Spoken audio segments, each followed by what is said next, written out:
Hi everybody, good evening. I hope it's a good one for you.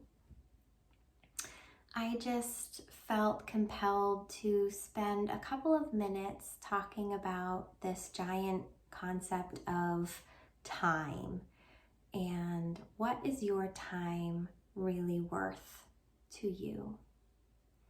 Something that I think about a lot, something that I struggle with, that I try to maximize to the best of my ability and consistently try to recalibrate to make sure that I'm using it in the best way that I can.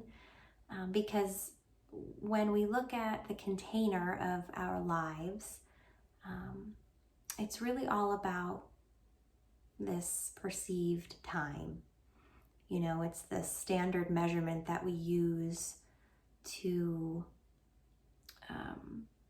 think about our life experience. And it's the way that we relate to one another along this timeline of our life. So, and it's also our most precious asset. We know that the time that we use, we don't get it back. Sometimes we can't get it back. So if we think about time in this critical way, and we think about it as this amazing gift that we're given, this prized possession, this most expensive resource that we have, how are we spending that time? How are you spending it? How are you making it work for you? And if you are. And is it giving back to you anything in return? What are you getting back from the time that you spend? From the moment you wake up to the moment you go to sleep? What is that experience?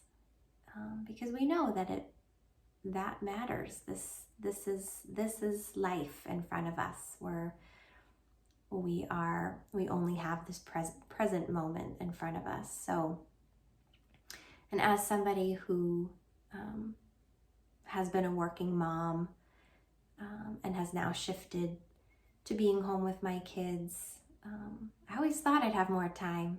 That's funny. But it's common that we look at time in the sense of scarcity, and that there isn't enough for the things that we need to do or the things that we want to do. And it's easy to get caught up in our day where we're just sort of floating through life, because there are so many demands on our time that we could perceive as, urgent, or we have to do this, we have to do that, this takes precedent. Okay, let me go and do these things that are coming up. But when we act in that way, we're operating on autopilot. We're operating from a reactive stance. We're responding. And so if we're taking that stance, then we're not in control of the day, and we're not setting the precedent in the way that we want to. And there's always going to be things that come in to the bubble of our time and try to demand that attention. And there are things that we need to give our attention to, for sure. But the more that we can remain empowered and stay in front of our time and remain in that position of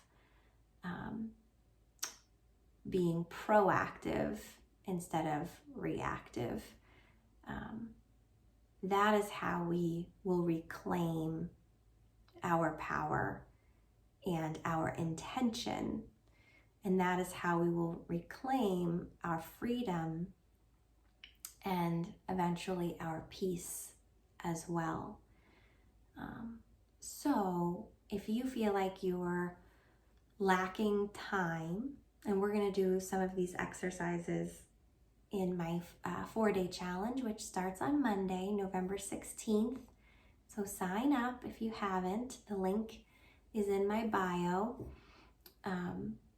But one of the things that I suggest that you do if you feel like you're lacking time is to do a time audit of your day. And it's really easy.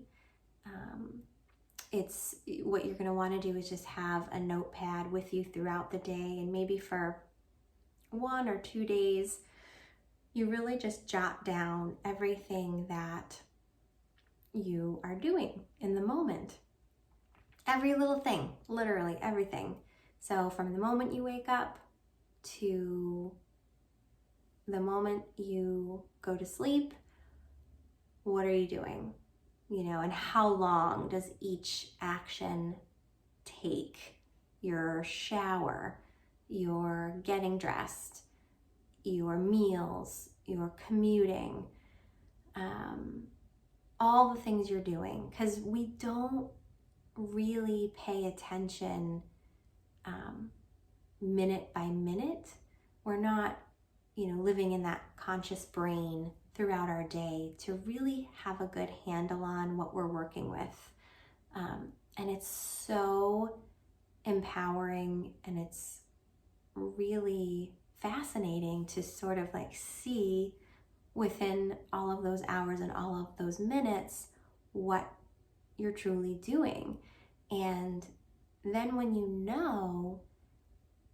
and it's just about like being honest with yourself, and you'll really know how those minutes are being spent.